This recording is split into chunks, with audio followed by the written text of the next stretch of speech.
All right, hello. Welcome into another episode of the Green Teamers podcast. I am James Scaramozzino alongside my co-host Jake Seymour. We are the Green Teamers. Celtics with another convincing win, 107-79 over the Milwaukee Bucks, just less than a half an hour ago at the Garden, their last home game before the trade deadline, something we're going to get into today. Not a lot of takeaways for me from this game today. Pretty matter of fact win against a Giannis-less Bucks team that's in NBA purgatory right now, not doing anything. So not a ton. I thought the Celtics could learn from this one. Anthony Simons goes off again off the bench. I think that's interesting as the trade deadline approaches. Are they going to ship off Anthony Simons? Is he someone that could be useful to this basketball team this season and potentially after with the Tatum return?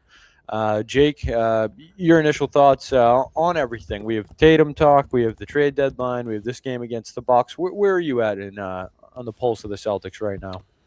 Yeah, definitely. I want to focus, I think, today mostly on Jayson Tatum's potential return or maybe lack thereof, I guess is fair to say at this point. It seems like there's some uncertainty revolving Jayson Tatum returning to the Boston Celtics for the season, which I think entering the season and throughout every point up until now, you and I have both talked about this extensively, and it feels like every clause to every conversation about this team is, well, Jayson Tatum's coming back soon. And now it seems like that is a clause that might not happen. I Jayson Tatum was on the Pivot podcast with Ryan Clark, and he was asked. It's actually a great listen. You guys should listen to that. Like I will promote that. Gets a lot of detail into his personal life, his upbringing. I I enjoy listening to it.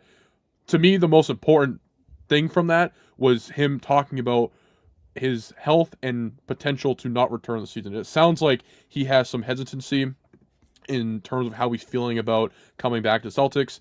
He said it's something that he contemplates every single day, and it's basically his motivation for not coming back would be that the Celtics have played 50 some odd games without him, and he's curious about how that would work and has some concerns about his reintegration process given the fact that the Celtics are way past the midpoint of the season and he's going to be coming back. And my initial reaction to that was he's not coming back, just flat out, because there's a part of me that sounds very declarative, and I don't mean to come off like that, but that was I don't know how you can read that comment or hear it and not think that, because half the battle when it comes to these injuries with athletes is not just the physical toll, it's also the mental toll. And personally, not that I've experienced this before, it's sure you haven't either. We're not professional athletes, but the most Certainly not. important thing to me when it comes to the mental aspect is being all in 110%. And if there's any kind of doubt in your mind, it's going to impact your play. And if Jayson Tatum has a sliver of doubt about whether or not it's right for him to return this season, then it's probably leaning toward him not returning. I think just reading between the lines on that. So I was at the Celtics game Friday night. I asked Joe Mazzulla about it. The things that he just keeps saying is the thing that matters is Tatum's health, which is great, but there's been no clarification given from Joe Mazzulla to the media right now on Jayson Tatum's status. Pre-game interview with Grandy that he does on the Celtics radio network. He talked to Sean Grandy, and Grandy said to him, "Has there been any 10? If you get a second of thought about Tatum not returning the season?" And Mazzulla laughs like, "Absolutely not." And that's a good point because this team has played with Tatum. There's been crucial pieces that have been there, but there's also a lot of pieces that haven't been there. Anthony Simon, Luka Garza, Neemias Queta now in this elevated role. I'm just concerned that it's not going to go the way that we thought it would. I asked Peyton Pritchard in the post-game press conference if there's been conversations about that. He told me there has not been any conversations. I followed up and asked if there was any kind of reintegration issues or difficulties, and once again, he said that he didn't feel there'd be an issue. So it seems like the players and this coach feels like they're going to be okay when Tatum comes back, but Tatum might feel differently about that.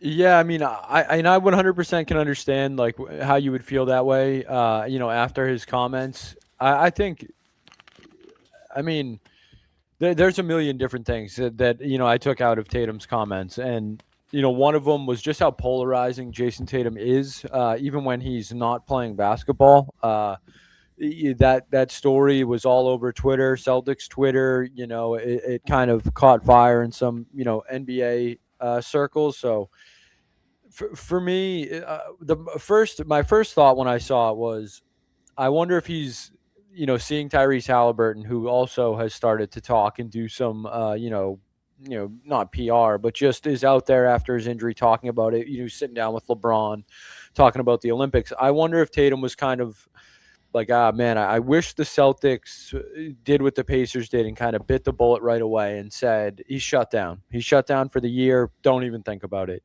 In that way, it takes all the pressure off Tatum. It takes all the kind of even responsibility off Tatum to return this year and, put a timetable on it at all. Now, maybe that's a little unfair putting that on the Celtics because when Tatum got injured, he was so, gung ho about coming back and his love for basketball and how quickly he had the surgery and was, back in the facility and all that. So maybe, it's unfair to say that now, but I do think the team has somewhat of a responsibility, especially when it's a player like Jayson Tatum, who they have to fight with and argue with. Brad has talked about it. Joe has talked about it, to keep him, just off the floor at times during the season, just to rest so he can be ready later in the season.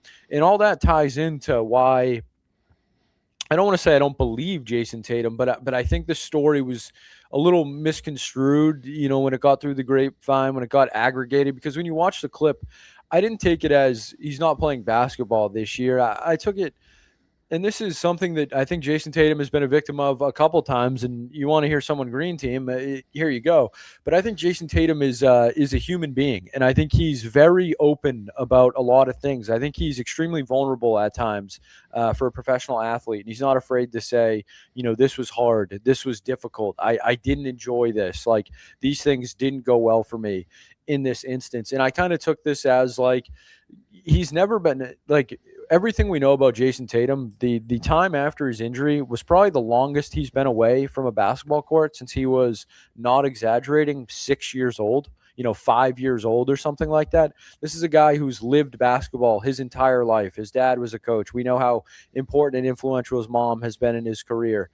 Summer basketball, AAU, like year round. So I'm sure this took a massive hit on his mentals during this process. And then he sees the success of the team and he says, well, if I'm just being human, I don't know, like, what is it going to look like when I come back? So I took it more of kind of just an introspective, kind of honest look at it. But as a Celtics fan, yeah, my hair was on fire. I was saying, what the hell are we doing? Like, you better come back, man. I have to watch Baylor Shireman and no offense to Baylor Shireman, but you're not Jayson Tatum. You're not Jayson Tatum. I'm sorry. But Played great Friday night, by the way. He did. We were hitting up Street Team Joe on that one because he's anti Baylor Shireman, which I won't stand for. But I think there's a million different ways to look at the Tatum thing. People were trying to, make it a Tatum Brown thing. I didn't take, anything from that. I saw them. They were on the bench together, weren't they, on Friday night? Sitting next to each other. They were like sharing laps. I don't think that's a Tatum Brown thing either. But Yeah. I do think you got to wonder, why does he feel like this? There's obviously something that has occurred that has made Tatum feel uncomfortable in a way that he's now questioning if it's smart for him to return. I went back and was trying to find the comments that ownership or front office made about Tatum's surgery, his return this season, and I stumbled upon what Wick Grosbeck said, and Wick Grosbeck basically said that he's out for the season.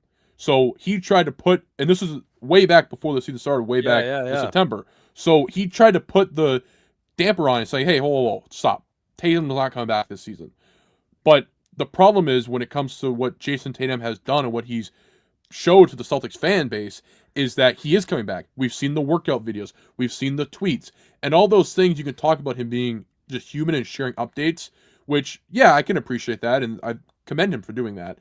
But let's not pretend like either playing in front or having a workout in Detroit in front of media members about a week and a half ago now, let's not pretend like that was intentional or not intentional. That was a move that he decided to do. He could have had his workout anytime he wanted to. He decided to do it in front of media members and showcase. It was a rigorous workout. There's a point where you're saying with Jayson Tatum, he's building to his return. And then these comments come out and it's a head scratcher. Like, what do you mean you're not coming back? The whole point of the last 6, 7, 8 months was you showing the Celtics fan base how close you are. And even like the coverage after it as well. He had the same surgeon who operated on his Achilles as Kevin Durant did. And Kevin Durant's been the last player to come back from this injury and continue at the level of play that he was at.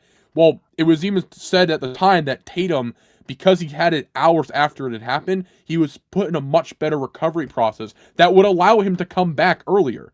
So All this has led up until this point about him coming back this season. And now we have one comment from him on a podcast that completely throws it out the door and creates uncertainty. That's my whole takeaway from this, is that we now, it's not a guarantee that Jayson Tatum's coming back this season.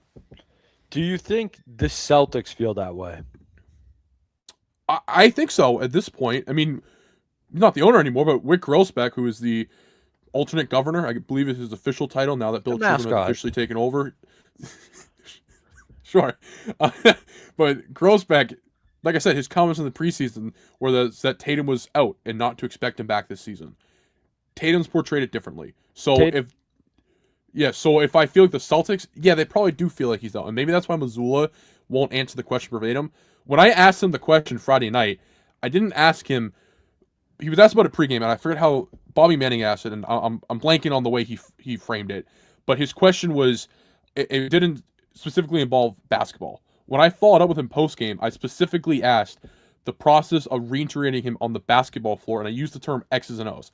I was talking about the basketball, the playbook, on the floor, the play style, all of it. I wasn't talking about anything off the floor or him as a human being. I was just talking about him as a player. That's what I wanted to know. And Mazzulla's response was, the most important thing is he has to get healthy and go through his rehab process and strength and conditioning and continue to chip away at that. He used chip away. I was transcribing the quotes. I wrote an article for 985thesportshub.com that you can go look at about this. He used chip away. It had to be at least a dozen times in his answers about this. So, yeah, I guess if you want a yes or no answer for me about this, I would say the Celtics right now are probably not expecting to come back, because the messaging that Mazzulla and everyone's giving out, it seems like it's about the long process, not in the next month or two. We're talking maybe even next season. So I think that's fascinating, because I'm almost in the same camp, and I wonder if they ever thought he was coming back, because we like stories, Jake. We like takes and controversies. The gossips a little bit. Yeah, but if he was never coming back and this was the team they want, well, not wanted, but this is the team they planned on having all along, you trade Simons at the deadline. Absolutely. And how does Jaylen Brown take all of it? That's kind of where I keep coming back to, where if they treated this season as such a throwaway that Tatum was never coming back, and they went into it with this roster, and we saw Jaylen Brown, the frustration early on with the roster, and then he drags them to the 2 seed in the East, and then we get to the trade deadline, and Anthony Simons drops 27 tonight off the bench or whatever it is. He's just instant offense whenever you need him. I just wonder what message that sends to Jaylen Brown if you're like, hey, yeah, you can get us to second in the East, but we already had this planned out. This was already a lost year.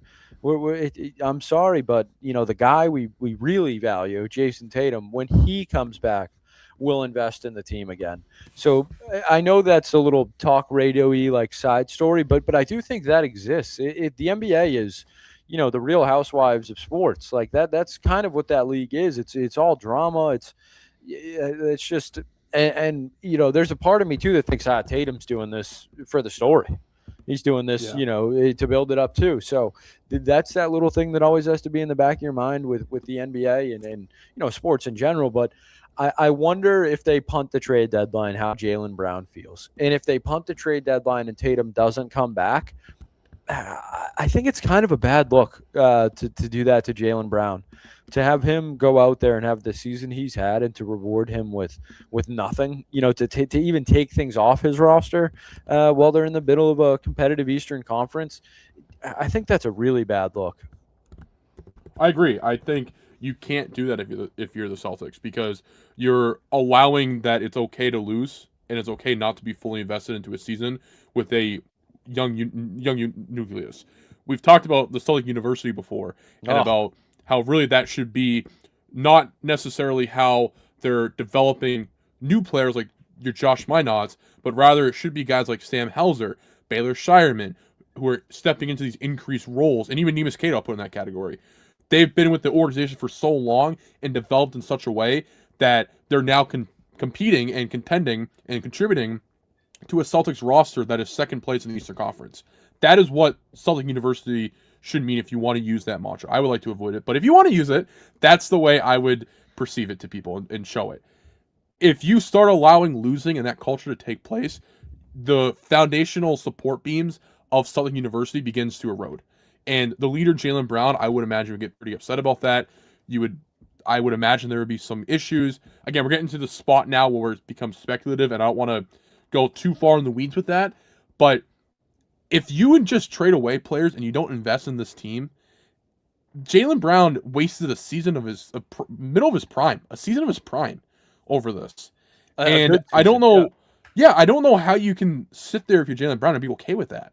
That the organization that drafted you, you thought you've gone to, war to the city, metaphorically, and supported the community and done all these great things within the won a Finals Boston MVP. community. Won a Finals MVP, and your organization says to you, "Yeah, I don't know, we're ready to compete this year because our other star player, who really we might value more, because that's what you're saying if you mail on this season, we're just going to hold off and wait." I don't know how Jaylen Brown could take that anything else outside of disrespect. And I think the one thing that he's held on to this season, or really his career in general, is he's been disrespected a lot. And he's always worn that chip on his shoulder. But I think he always knew the Celtics organization valued him. And they were respectful to him. And he understood that. If they do that, though, that might be a move that is... You might not be able to recover from that if you're the Celtics. And I would hope that the Celtics, Brad Stevens, and the new ownership group, Brad's done this for a long time. Brad Stevens has been around this for a while. He understands it. I would hope that they wouldn't go down that path. But you're opening that can of worms if you do decide to do that come Thursday. Yeah, I think it's a very real thing that's on the table. When we know Jaylen Brown is not afraid to have his emotions out there. He's not afraid to go on Twitter or Twitch or StreamYard, whatever it is for Jaylen Brown that he's out there on. He's not afraid to yell at the refs or call guys in the league soft or say who he respects. So he's a guy you want to keep happy. As a Boston Celtics fan, as a fan of Jaylen Brown and everything he has done for the city and continues to do for the city. I think he's a guy that you want, here long term. Obviously, we all say that, but you got to treat him well while he's here too. You can't just give him the contract and expect, everything's good. I do think these star players, especially in the league like the NBA, where you win in your, 27 to 32, 33, 34-year-old seasons, like that's these guys' prime in that league. And Jaylen Brown is right in the sweet spot of that. He's, right around 30.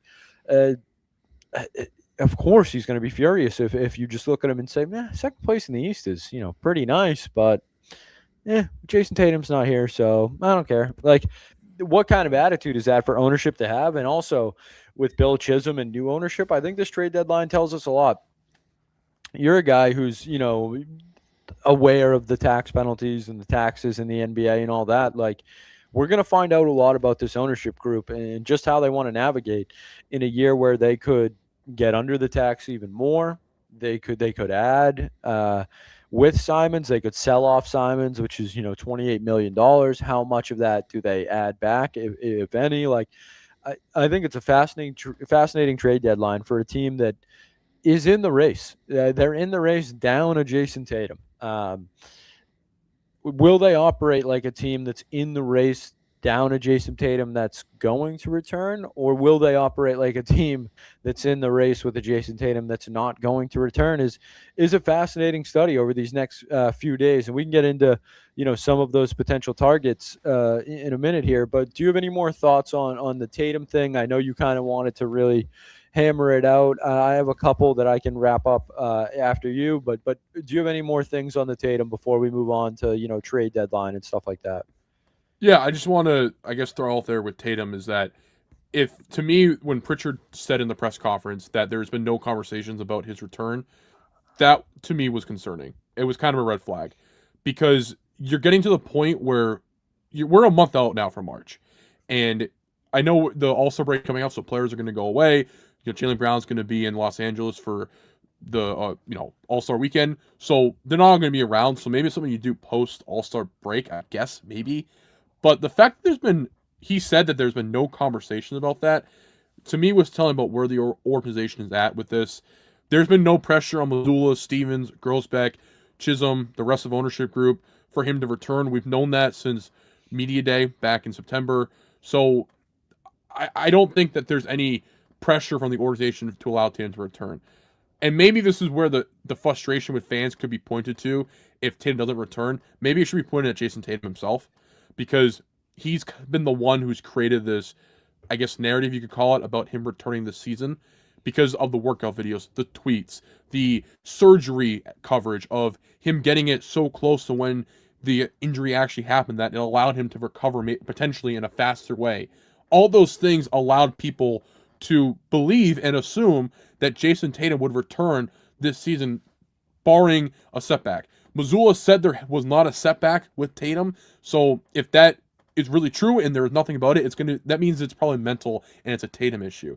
And the Celtics won't be putting pressure on him for that, which is probably a good thing if you're the organization. That looks good for other players in the league if that is really true. But right now, Jayson Tatum, the question at large is, will he return this season? And nobody can give you a factual, declarative answer. It's just all opinion-based and take-based right now. And that should be, I think, concerning for Celtics fans. I think it absolutely is concerning, but I do wonder if they don't know. Like they genuinely might not know. I wonder if he's started to ramp up, and I wonder how, like, if they're close and they're trying to get like to that last step, like real game. Like maybe he's been doing, because I've heard Halliburton talk that he's like basically doing 3-on-3s almost, or he's almost at that stage three. So he was talking about his process. He wants to do 3-on-3s, then 4-on-4s, and then you kind of work your way up. So I have to imagine Jayson Tatum is lightly playing 3-on-3s. I'd imagine maybe playing, and this is all purely speculative. What we do best. I must. But he had a month on Halliburton. Regardless of the surgery timeline, the injury occurred almost a month before Halliburton did it. He did it in Game 7 of the finals. So that's what I'm saying. Like, we have to assume if that's where Halliburton is, Tatum has probably in that, ahead of that same spot. So did he do 3s? Did he do 4s? Is he now getting game ready? And they're trying to figure out, like, how much can he take? What's the recovery process when he is going that hard? How does his body react in those first couple real live sessions? So, maybe that's giving them too much grace, but I do think that's a real thing. And I did reach out to a couple people in the league, one that covers the Celtics, one that covers, the entire league, and got their perspective on this. And what I was told was basically that Jayson Tatum will return if he's 110%. If he's anything other than 110%, he won't return. What I was also told is when he's 110% also matters. If he only has like a 2 or 3 week ramp up before the playoffs, I was told he will not return. They do not want him playing the last 2 weeks of NBA basketball when teams are shutting it down and seriously tanking for picks at that point in positioning. They don't want him coming back those final 2 to 3 weeks, playing those, meaningless, not real NBA games, and then jumping straight into the playoffs. So basically what I was told was he needs 110% cleared, and he needs a legit runway of NBA basketball before the playoffs for them to consider, bringing him back. And if that criteria is not met, he's not coming back. So that's interesting. That's a good nugget. It's interesting that this is where the story's developed. I don't think if we asked ourselves in the beginning of the season where the Jayson Tatum would return, the answer was always going to be March. The question was never if he's going to return; it was always when. And here we are, a month out from March, and the question has turned into if he's going to return. Something happened. I don't know what. Maybe Tatum overestimated or underestimated the recovery process and thought he could come back sooner than he actually can. Maybe that's a portion of it. Maybe the Celtics don't want him coming back. I don't know what the reason is, but there has to be a reason right now why February 1st we're sitting here talking about if Jayson Tatum's going to return, when for the entire season leading up to this week, it's always been the Celtics are doing blank. This is happening. Oh, but Jayson Tatum's coming back. Now we're sitting here telling you that it might not happen. What happened is what changed. I don't understand that. It's been very tight-lipped. It's just all things I'm not comprehending right now about this team, because it seemed like the position was set up and the cards were in play for him to immediately come back later on in the season, and now it's changed. I don't know what's changed. And that's the most frustrating part from my perspective, because I want to find that out. I want to report that.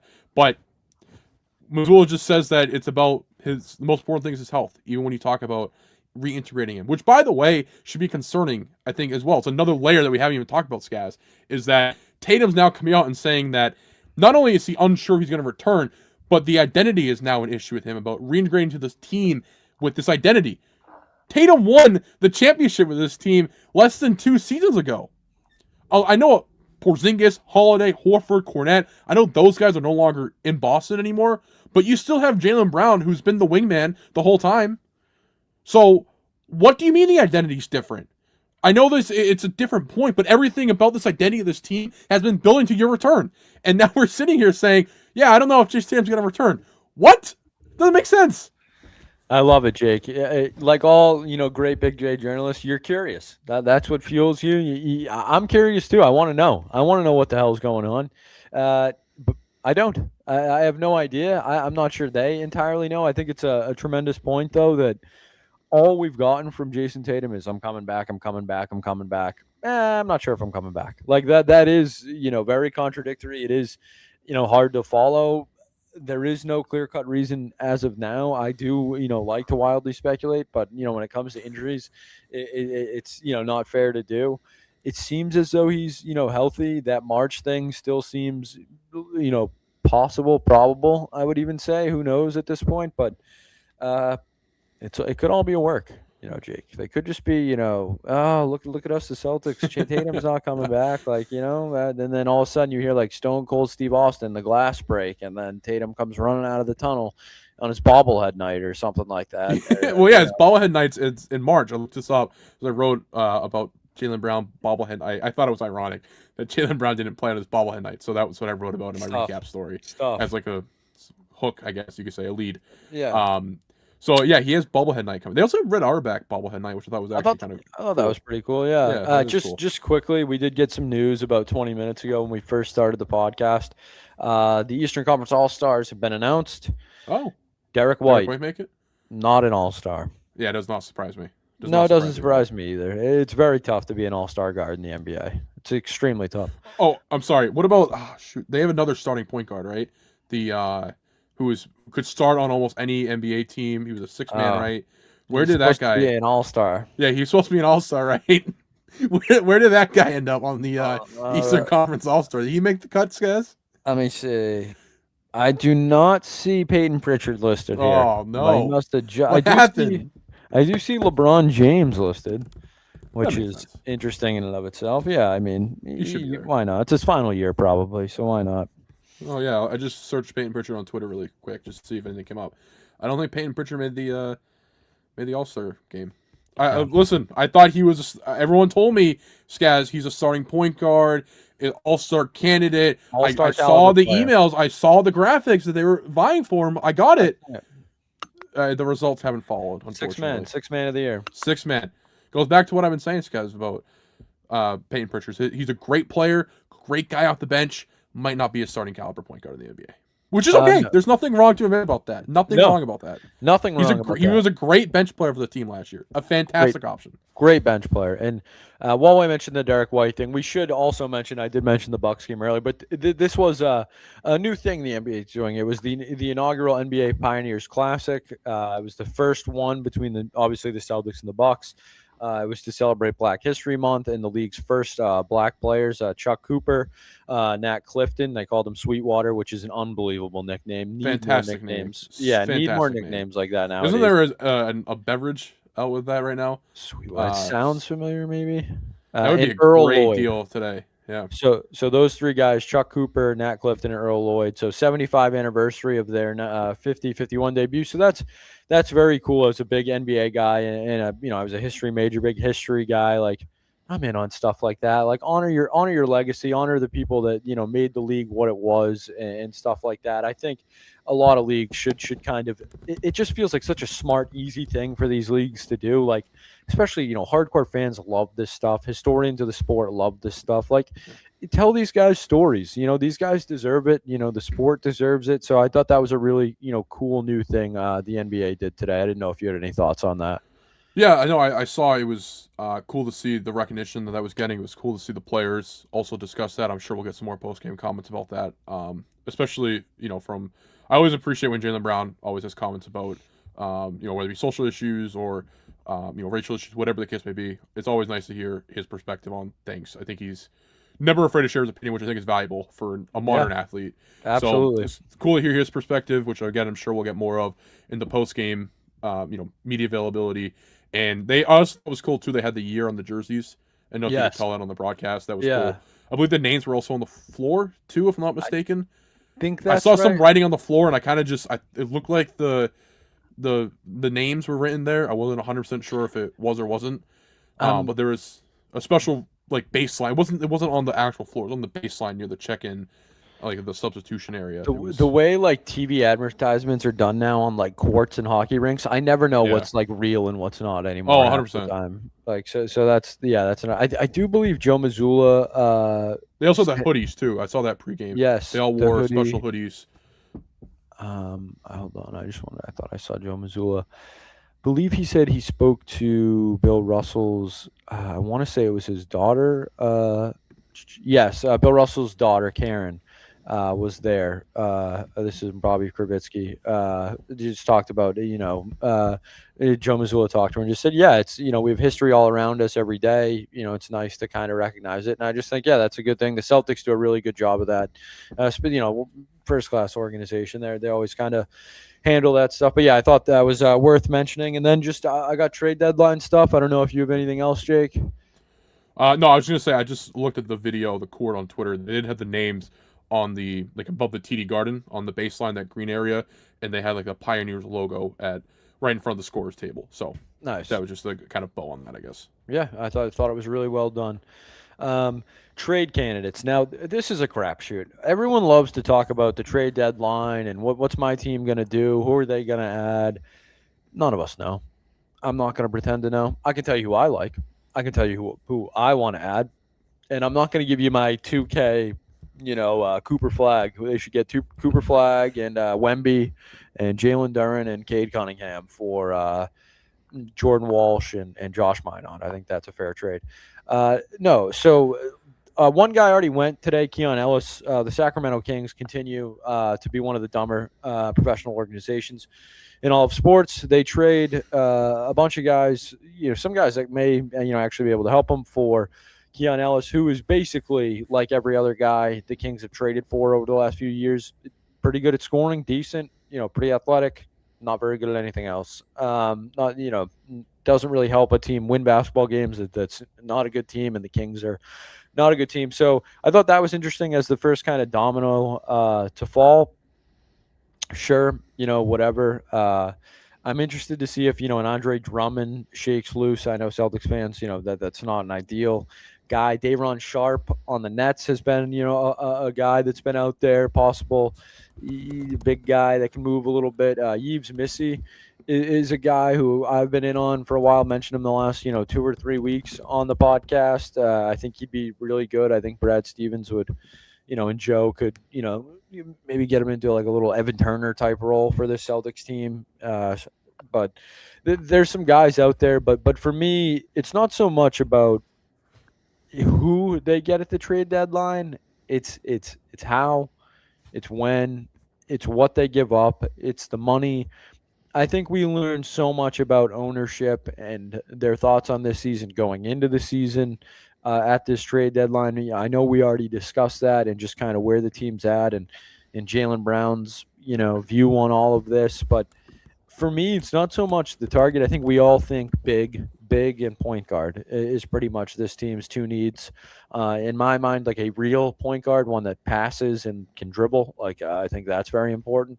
Maybe a hot take, but I'm in on that. And a big. Everyone knows a big. If you have eyes, the Celtics need a big. So for me, it's not so much who. Those are just a couple names. I don't know if you have any names. I did also see Hartenstein. Apparently, OKC might be thinking about moving Hartenstein, and he makes right around 28 million.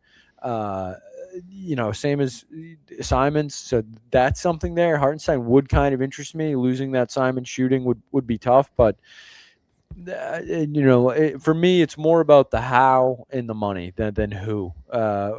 Your thoughts, Jake? I just kind of rambled for a while there.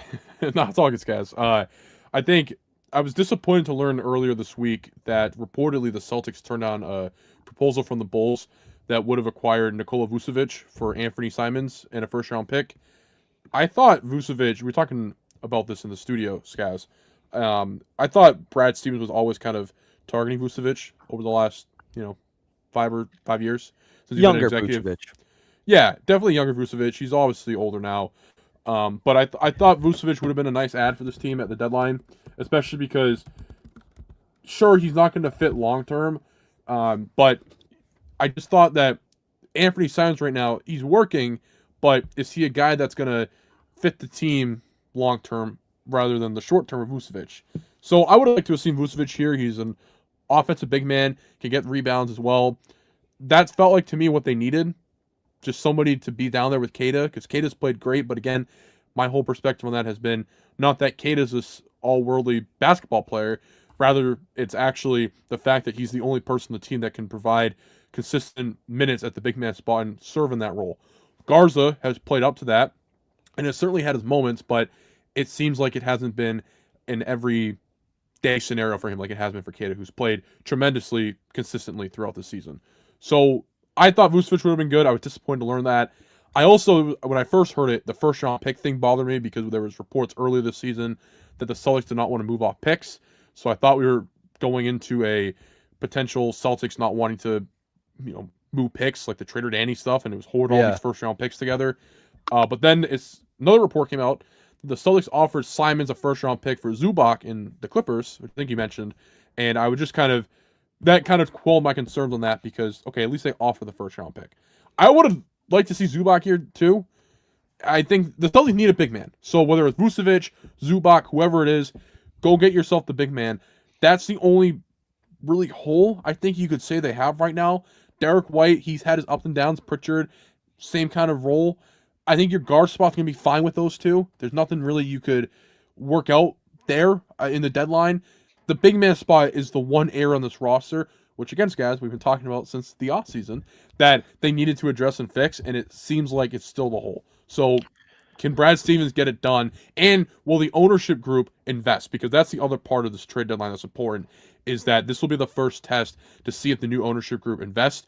We saw in the offseason, they got rid of Porzingis, Holiday, Horford to get the flexibility, the financial flexibility for the future. Can they actually use that flexibility at the deadline, or are they just going to wait until the offseason? I think that's a big telltale sign for this new ownership group.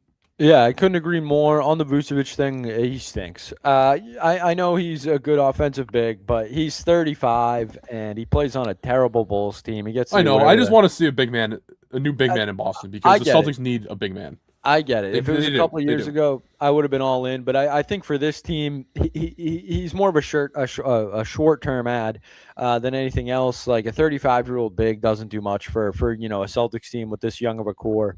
If they were really going for it this year and Tatum was healthy, like maybe I would be more in on that.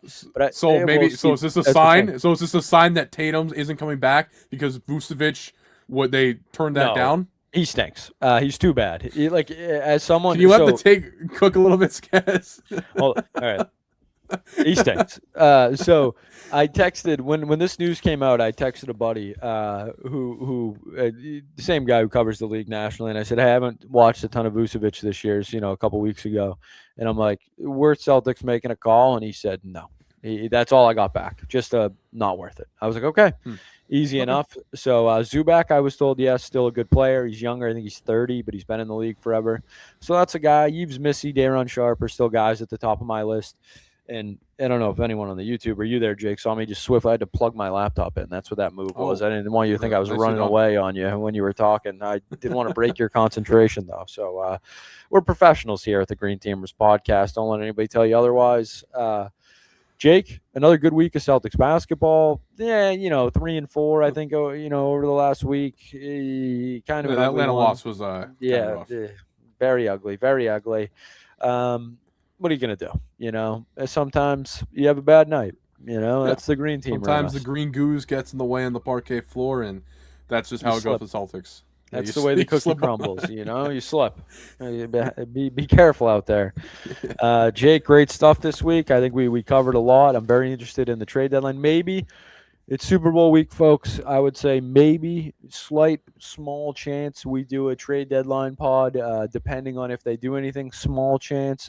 Maybe I do a solo one because Jake is doing God's work this week. The man is he's going to be we're going to have to make sure he's got an IV by the end of Friday or Sunday night because it's going to be a long week for all of us at the Hub. Not that we're complaining; it's an extremely great opportunity. Pumped for the Celtics. We got the Bruins about to face off in the Stadium Series in like 5 minutes in those gross yellow dog piss uniforms. So that's super exciting. Wow, I'm very you excited. really sold that one, Scats.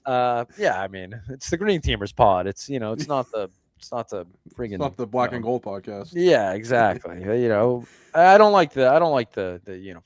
I'm sorry, Kevin Majori. I apologize. I'm sure he's literally at the He's game there. wearing Yeah, it right he now. flew Yeah, out he there. is. Yeah. So there you go. Jake is going to be doing all our video content for the Super Bowl this week. So Radio Row guests, all that stuff. Jim Louth put out a great get graphic I saw earlier today with all the guests. Tons of content, guys. The website, the YouTube. Don't forget about the Celtics too, though. We'll be here when all's said and done in a week. Football's over. Football's over, guys. I don't want to make anybody sad or put you into a deep winter depression, but you're stuck with us after a week, guys. So enjoy it, enjoy the week, and then it's us. It's us. We're gonna try and get some guests now that football's over as well. Yeah. We'll do a little 3-box, little box and weave with the Green Teamers here. So Jake, thank you so much. If you have any parting thoughts, once again, I just blabbered, but trying to just pump everybody up. It's going to be a big week at the Hub. Yeah, it will be. It's I'm looking forward to it. It'll be great to get all the social media content out. We're gonna have a lot of great guests at Radio Row throughout the week on Zone Beetle and Felger and Maz. It's always great. It's like this is my favorite week of the year. I love Radio Row. Was lucky enough to go the last 3 years, and it's just a fantastic week with so many cool guests. Like Mad Dog's gonna be on Felger and Maz. Stephen A. Smith will probably be on Felger and Maz. Must see interviews, especially with Felger and Maz. There's such big personalities, and you add in guys like Stephen A. Smith and Chris Mad Dog Russo, it just puts it over the top and is fantastic radio. I remember when we were in Vegas, Mad Dog was at the table ready to go. Was on and he was mid segment, and Stephen A. Smith walked up and was like, "I either go now or not." And we were like, "All right, cool." And Stephen A. Smith and Mad Dog were on the set at the same time at Felger Mass. It was fantastic. It was great. So stuff like that happens at Radio Row, which is what makes the week so special. So subscribe to our YouTube page. Get on the website. Alex Barth is down there, boots on the coverage, boots on the ground with coverage. So he's gonna have a bunch of articles, bunch of columns, a bunch of analysis. I'm looking forward to reading his stuff. So make sure to get on the website, Instagram, TikTok, YouTube, all that good stuff. And once the dust settles from this, and maybe if there's a crazy trade deadline thing with the Celtics, we'll talk about it, and we'll go from there, guys. Awesome. Thanks so much, Jake. Thanks, everybody, for tuning in. We probably won't do a show next Sunday as it is Super Bowl Sunday. Drake May, Mike Vrabel, something going on. So just be on the lookout. We'll get something out in the next week and a half after the trade line. So thanks, everybody, for tuning in. Enjoy your Sunday night. We'll be back.